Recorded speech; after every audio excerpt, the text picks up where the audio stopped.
Wassalatu wassalamu ala asyrafil anbiya'i wal mursalin wa ala alihi wa sahbihi ajma'in, amma ba'du. Yang kami hormati bapak-bapak dari pimpinan daerah Muhammadiyah Kota Surakarta,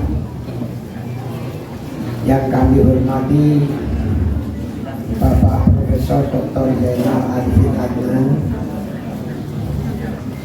yang kami hormati seluruh jajaran pimpinan cabang Muhammadiyah Lawian,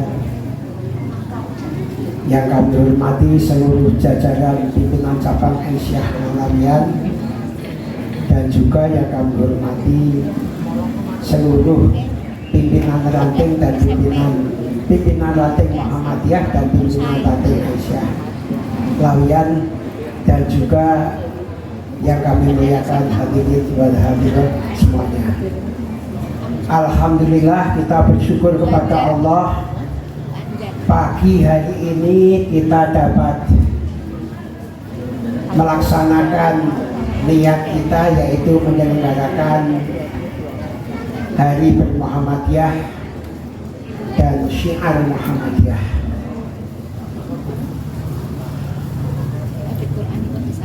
Kita hidup ini sesuai dengan firman Allah di dalam Al-Quran, wa ma khalaqtul jinna wal insa illa liya'budun.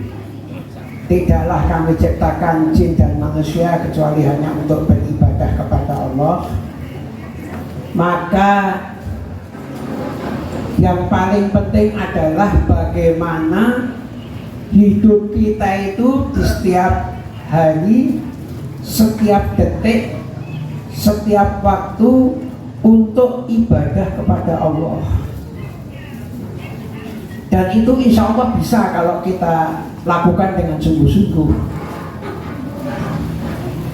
Ibadah itu kalau di kalangan Muhammadiyah sudah dikenal dengan namanya al-ibadah al-khosoh dan al-ibadah al-ammah, ibadah khusus dan ibadah umum. Kalau ibadah khusus itu ibadah yang tata caranya sudah diatur oleh Allah dan Rasulnya. Kalau ibadah umum itu semua perbuatan yang diiringi oleh Allah dan diniatkan untuk ibadah kepada Allah, apa saja.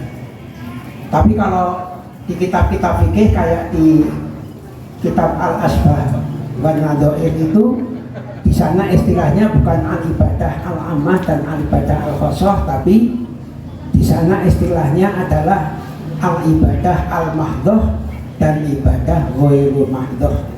Ibadah mahdhoh itu ibadah semata seperti sholat, puasa, zakat. Kalau al-ibadah ghairu mahdhoh itu adalah ibadah sosial selain daripada ibadah semata. Monggo saja, tapi kita di Muhammadiyah istilahnya itu. Kalau al-ibadah al-mahdhoh dan al-ibadah ghairu mahdhoh itu memang bahasan di fikih-fikih begitu. Tapi kalau al-ibadah al-khosoh dan al-ibadah al-ammah ini cocok dengan apa yang ada di dalam kitab Jundullah. Di dalam kitab Jundullah itu dinyatakan inna makna ibadati wasi'un jiddan. Makna ibadah itu sangat luas. Makna ibadah itu sangat luas.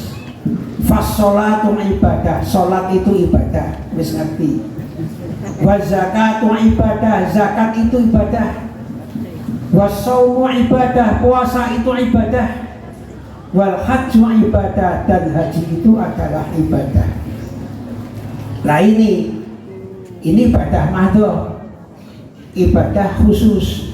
Lah yang mulai ibadah umum itu disebut oleh Syekh Said Hawa mulai ini. Wasa'yu 'alal 'iyali ibadah. Berusaha untuk kepentingan keluarga itu ibadah. Wa mula'abatul zaujati ibadah, gojekan karo bojone ibadah. Wa rahmatul auladi ibadah, mengasih sayangi anak ibadah, dan seterusnya. Coba ya, kita bahas yang tadi. Wa sa'yu 'ala riyal ibadah, berusaha untuk keluarga itu ibadah. Jadi kita ini baik yang belum berkeluarga tapi ada di dalam rumah tangga, dalam keluarga, atau yang sudah punya istri atau istri sudah punya suami, sudah punya anak, iki saben dina ganjaran tok anggere dilakoni, diniati apa tadi? Ibadah. Anggere diniati ibadah. Suami memberikan uang kepada istri, nek carane ngekeke apik tur diniati ikhlas ibadah dadi ganjaran. Padahal kei duit bojone lho. Mula nek menehi duit bojone ya sing apik. Bu, iki mau apik tuk duit lemburan. Muga-muga barokah ya. Istrinya menerima, alhamdulillah. Muga-muga barokah. Ning nek ngekekine kuwi menyerahkannya tidak baik, nyo rame wae nek rata keke. Bola-bali buat duit wae. Nyo. Ora dadi ganjaran. Mula nek ngelongke duit ning ngene bojone sing apik, sing alus. Nyabu. Hak iya ta? Iya. Ngono. Iya ta? Iya gitu. Ya wis ya. Diserahkan dengan ini jadi apa? Ibadah. Bu, wis tak kirim ning rekeningmu lho Bu. Alhamdulillah. Ngono nek napa? Dengaren. Kok dengaren. Ora tau dengaren. Yo sok ngono kuwi, sing apik kuwi. Wis malah. Wis dibagi malah. Kaya ngono jangan. Sing nampa ya sing apik, sing menehke sing apik. Itu jadi ibadah. Itu kalau Syekh Said apa menerangkannya hanya dengan kata-kata wasa'yu 'ala layali ibadah. Usaha bekerja untuk keluarga itu ibadah. Mubiro wae. Mulane ya sekarang ini keluarga banyak geger. Kalau kita baca koran-koran itu kan pengadilan agama itu nilai perceraian kan apa? Meningkat, apalagi pandemi itu wah wis saudara pantura wis ora umum gitu. Lah soalnya komunikasi suami istrinya kadang-kadang sok kurang baik. Wa rahmatul auladi ibadah, mengasih sayangi anak ibadah.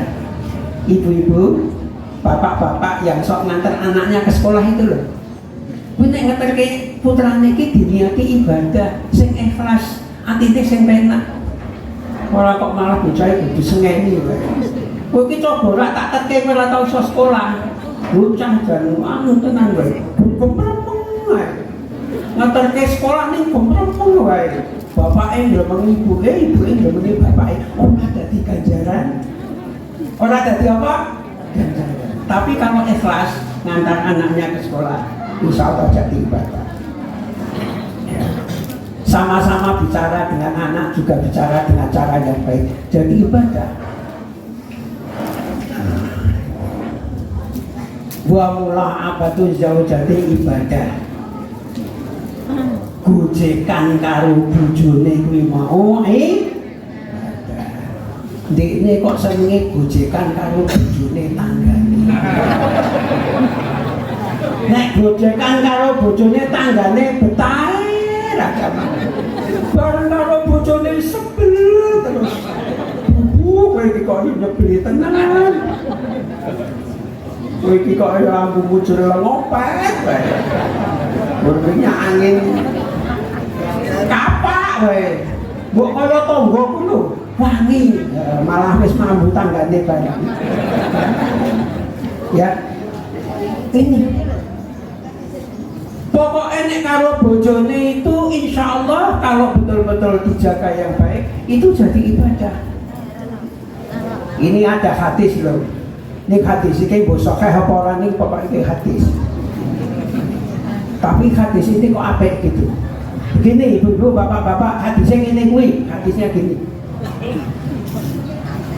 Apabila engkau memandang istrimu, loh bapak-bapak, nek sing disawang sinten bojone dudu bojone tandane bojone. Apabila engkau memandang istrimu dengan penuh kasih sayang, Allah akan memandang engkau beserta istrimu juga dengan penuh kasih sayang.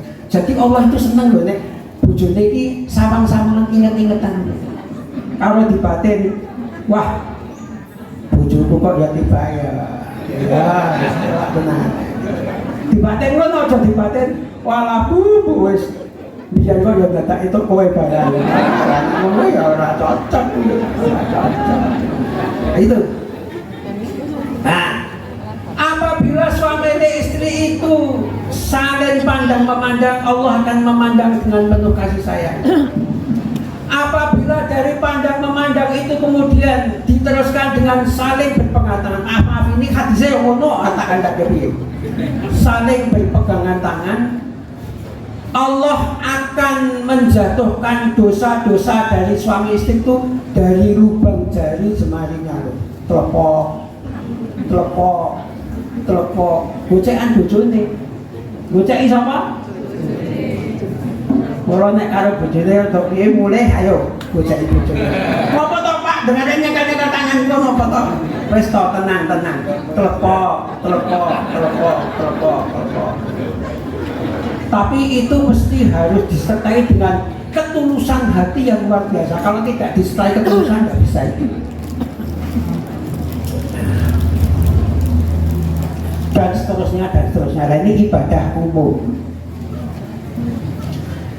Kalau di dalam surat Al-Maidah ayat 35 itu lebih dieksplisitkan lagi bagaimana supaya kita itu sukses dunia akhirat. Artinya perbuatan-perbuatan kita itu jadi ibadah semua yang akhirnya akan membawa kehidupan kita itu bahagia dunia dan akhirat. Coba dilihat Al-Maidah 35.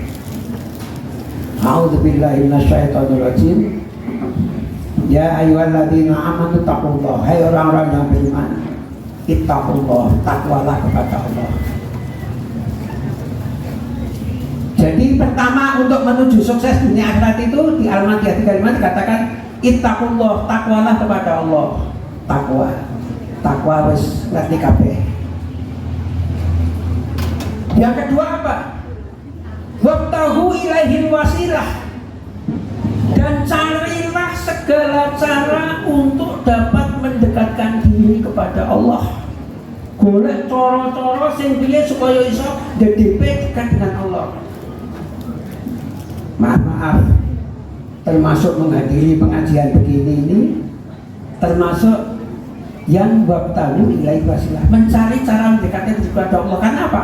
Dengan pengajian itu setidak-tidaknya akan didengarkan Al-Quran dan Al-Hadis yang insya Allah itu ada cara-cara bagaimana mendekatkan diri kepada Allah, iso cedak karo Allah dengan cara lewat pengajian, karena nanti tambah pengetahuan. Oh ini tiba oleh, oh ini tiba oleh.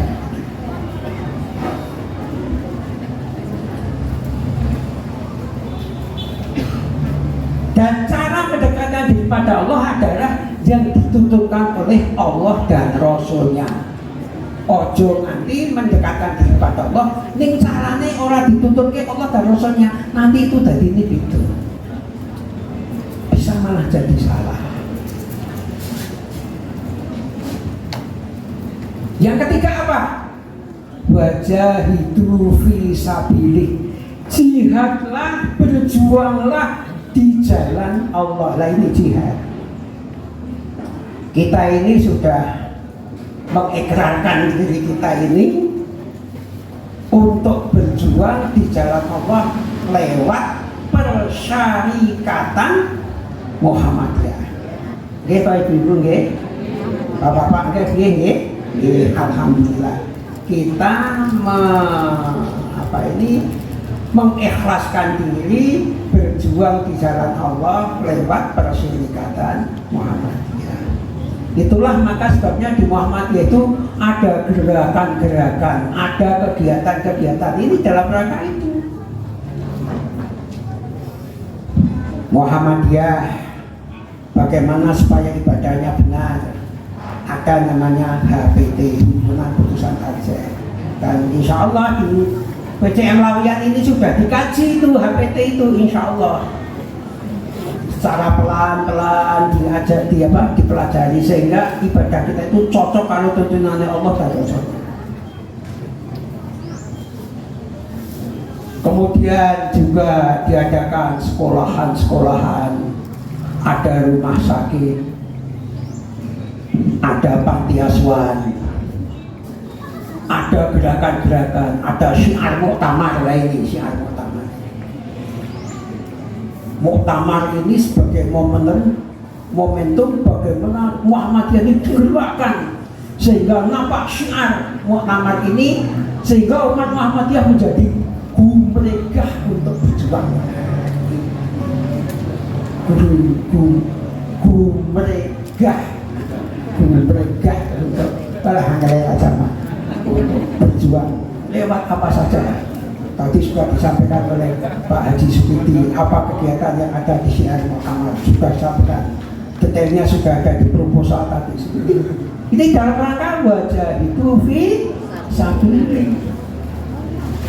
Mula ibu-ibu, bapak-bapak boten ngerti melu Muhammadiyah niku. Karena apa? Karena penjenengan itu diarahkan bagaimana hidupnya itu bisa bahagia fid dunya wal akhirah. Apa saja yang bisa dilakukan ya sesuai dengan keadaannya. Kami ya sesuai keadaan kami. Kalau Prof Zainal itu ya jilatnya ya sesuai dengan ilmu yang beliau miliki sebagai guru besar ya. Kalau saya sebagai guru ngaji ya ilmunya ya guru ngaji ini yang kami miliki apa saja. Kalau Pak Rohani ini ahli administrasi ya segala administrasi PDM diselesaikan dengan baik-baik. Ini berjuang di jalur masing-masing. Mbak-mbak ya, saya itu kadang-kadang cemburu loh dengan perjuangan guru-guru TK itu loh ya. Guru TK apa tadi Surya Mentari, guru TK Alam Surya Mentari dengan TK Bustanul Atfal loh. TK Bustanul Atfal itu hebat banget itu. Hebat, coba mulang cah cilik-cilik yang loh. Aneh loh, mulang cah cilik-cilik itu kalau tidak ada keikhlasan, ketelatenan gue lah. Loh cah cilik kene dikandani kono rame, kono dikandani kono rame. Saya kalau bayangkan itu ra iso wis. Aku ki mbok kon dadi guru TK diblonjo 10 juta ora sago. Iki ora kaya bayar. Ini umpama ditawani saya enggak sago, enggak bisa. Itu yang hebat sekali, orang sabar ya, enggak sabar. Tapi cah cilik-cilik boleh ono sing pipis, ono sing macam-macam, nangis, ono sing. Tapi ini dengan telatennya. Malah sekarang TK-TK itu ya wis denek ke apalan-apalan ya toh. Nggih, surat-surat pendek ampun nggih TK niku nggih hebat sekali. Ya, itulah. Kalau tadi coba SD Muhammadiyah 16 kelas 3 ya. Ngajine Quran kaya ngono wae. Jos banget itu, bagus. Fasih sudah kelas 3 loh. Kelas 3 SD fasih wis kaya ngono. Alhamdulillah kita sangat bersyukur. Saya sangat terharu wah ini anak-anak kita. Lah nek SD Muhammadiyah bocah ngene kabeh ndak kaya ngopo piye. Nek iso kaya ngene kabeh ya iso lah kelas 3 lah, kelas 5 iso kaya ngono wis sampe kanggo kok. Apa meneh kelas 3 wis iso. Moga ini doa kita. Amin. Nah, jadi kita ini hidupnya jangan sampai dipakai untuk hal-hal yang tidak bermanfaat sehingga tidak bernilai ibadah. Apa toh resikonya? Apa toh akibatnya kalau hidup kita itu dipakai untuk ibadah khusus dan ibadah umum sehingga semua hidup kita itu diisi dengan ibadah? Itu akan menyebabkan apa? Akan menyebabkan mendapatkan rahmat Allah lain. Inna rahmatallahi qaribun minal muhsinin. Rahmat Allah itu dekat dengan orang-orang yang baik. Nah, maka janjane kok janjane tenane ya. Hidup kita ini sedapat mungkin diusahakan memperoleh rahmat Allah. Di dalam sebuah hadis yang sahih dikatakan begini, layak khulal jannata ahadun bi amalihi. Layak khulal jannata itu nek cara nahwune layak khulal itu sekali-kali tidak akan masuk surga seseorang bi amalihi, hanya dengan amalnya. Ora iso wong mlebu swarga kok nganggo ngamale, ora iso. Bi rahmatillah, yang menyebabkan orang masuk surga itu karena memperoleh rahmat Allah. Ini nek caranya memperoleh rahmat Allah diantaranya ya tadi, semua hidupnya itu dilakoni, diniati untuk apa nih? Ibadah. Nyambut gawe yang ibadah. Ibu, bapak-bapak bekerja itu sedapat mungkin setiap bulan kan dapat gaji ya. Itu diusahakan supaya dapat dua keuntungan, dua benefit. Yang pertama qimah madiyah, nyambut gawe golek bondo golek duit itu qimah madiyah. Yang kedua qimah ruhiyah. Qimah ruhiyah itu adalah berupa pahala. Jadi yo itu duit nih, yo itu ganjaran. Lah carane itu ganjaran iki niate didandani. Aku nyambut gawe dadi guru, aku nyambut gawe neng pabrik, nyambut gawe neng kantor untuk supaya bisa menafkahi keluarga. Lah, nafkahi keluarga itu kan itu ganjaran itu. Nah itu niat itu sudah dapat pahala itu. Niatnya ngono. Niatnya mulu, niatnya itu sing jejeg, sing bener tenan. Maka di dalam kitab Sayyid Fikusanah Sayyid Sabib jilid 1 itu di sana dikatakan aniyatu wa haqiqatuha al-iradatul mutawajjahatun nahwal fikri. Yang hakikat niat itu kehendak yang ditujukan kepada perbuatan. Wahya amalun qalbiyun, niat itu amalan hati bukan lisan ya. Niatnya nang hati. Ibtigho amardoti, niat itu ditujukan mencari ridho Allah, wamtithali hukmi, dan mengikuti hukum Allah. Itu tujuannya niat. Niati loro mencari ridho Allah. Lain kalau sudah begitu insya Allah ya kita dapat rahmat dari Allah. Dapat rahmat dari Allah. Bahkan di dalam hadis sahih di kitab Al-Lu'lu' wal Marjan jilid 1 itu di sana dikatakan di Al-Lu'lu' wal Marjan itu besok di akhirat itu umat Islam, saya tak rembuk umat Islam, saya lihatnya rasa dulu wong tutup bagiannya awake.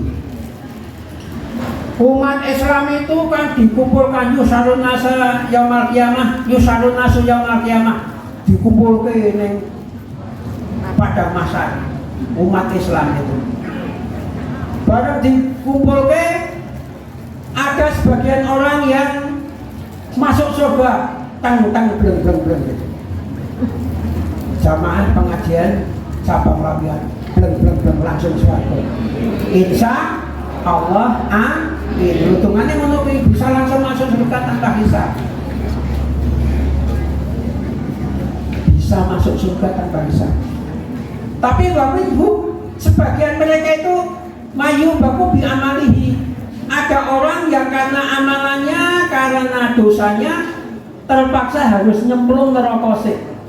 Jadi orang Islam ini nyemplung neraka sik ora langsung munggah swarga lho. Ora langsung munggah swarga ning neraka sik. Nah, ketika umat Islam ada di neraka itu Allah berfirman kepada para malaikat, dawi malaikat, hatta in idza aradallahu rahmatan, ketika Allah itu menghendaki untuk memberi rahmat kepada orang-orang Islam sing isih do ning neraka kuwi mau. Qala Allah berfirman kepada para malaikat, "Hei malaikat, wong-wong sing do ning neraka kuwi mau akhriju, dotokno apa neraka. Akhriju, dotokno apa neraka." Dadi awake dhewe dilalah kok dosane akeh ning neraka sik, terus kemudian Allah perintah akhriju, dotokno saka neraka kuwi. Ning syaraté metu ka neraka kuwi mangkana misqali, mangkana fi qalbi misqala dinarin min imanin fahiju. Barang siapa yang di dalam hatinya itu ada seberat biji zarah dari iman. Pokoknya wong sing duwe iman, dosane akeh duwe iman, diperintah oleh Allah dikeluarkan zakat. Karena apa? Karena dia diberi rahmat oleh Allah. Jadi arep-arepane awake dhewe iki pengharap-harap kita tanpa hisab, kita langsung masuk surga. Dene ning neraka ki sendiri bae terus diparingi rahmat langsung dijebuk dibagi swarga. Nek dilalah kepepet-pepet pet kepepet-pepet. Ning neraka diangkat dan lebih swarga. Di sana di hadis-hadisnya panjang itu ya, dan tidak hanya satu. Qadim tu hisu, sebenarnya neraka ku mau wis gosong awake. Kemudian orang-orang yang gosong-gosong neraka mau do digawa ning gone Ma'ul Hayah. Ma'ul Hayah dono yang ada di depan surga, masuk di situ. Setelah awake gosong mlebu Ma'ul Hayah, dono yang ada di depan surga itu kalung dadi wone gosok dadi ceplorot kaya mutiara. So nek ning swarga iki orang itu ceplorot lho. Kok saya ini ireng kaya ngene iki. Ning sok nek ning swarga dadi apa? Ceplorot, ceplorot. Cahaya. Besok ibu-ibu nek bapake ning swarga, ibuku sudah di swarga dulu. Ibu-ibu kaget karo garwane. Lho bojoku kok jadi bagus men. Bapake kaget karo sing putri. Lho bojoku kok jadi ayu men. Akhirnya istri jadi bidadari, suaminya jadi bidadara. Bisa ketemu suami istri itu bisa coba itu ya. Coba di surat Waqiah itu dilihat itu. Bisa ketemu. Mula nek bapak-bapak nek garwane sok ora bener dijak sing bener ngono lho. Sobat kan iso di dunia apa sakinah mawaddah warahmah, sok nek ning swarga ketemu meneh. Dadi mula bojoi dunya tekane atau jokok sing putrimu mbok swarga bapake ning neraka wae kosong. Artine yo urung penak banget ngono.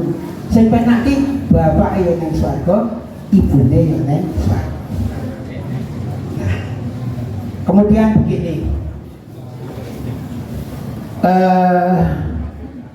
Saya ingin menyampaikan bahwa masuk surga itu apa pun wong sing wong gede-gede, wong sing pangkat-pangkat kuwi sing nang swarga sih. Ternyata tidak. Begini, ada kisah zaman Nabi, ini penutup pengajian saya. Zaman Nabi itu ada para jamaah pada masuk masjid. Kemudian ada orang kampung yang tidak dikenal, mukanya itu penuh basah kulut air wudhu, dia sandalnya diterangkupi gitu, dibawa ke pojokan masjid. Zaman semono menupi nek saiki ora sah mlebu, tetap ngarep. Zaman semono begitu. Nah, setelah itu Rasulullah mengatakan, "Hei sahabat, saya beritahu, ini adalah ahli surga." Loh, sahabat kaget, wong kaya ngono kok ahli surga, sapa kuwi? Kuwi wong endi? Pada ndak kenal. Maka para sahabat yang krungu sing jenenge swarga do seneng krungu swarga. Maka kemudian siapa ini?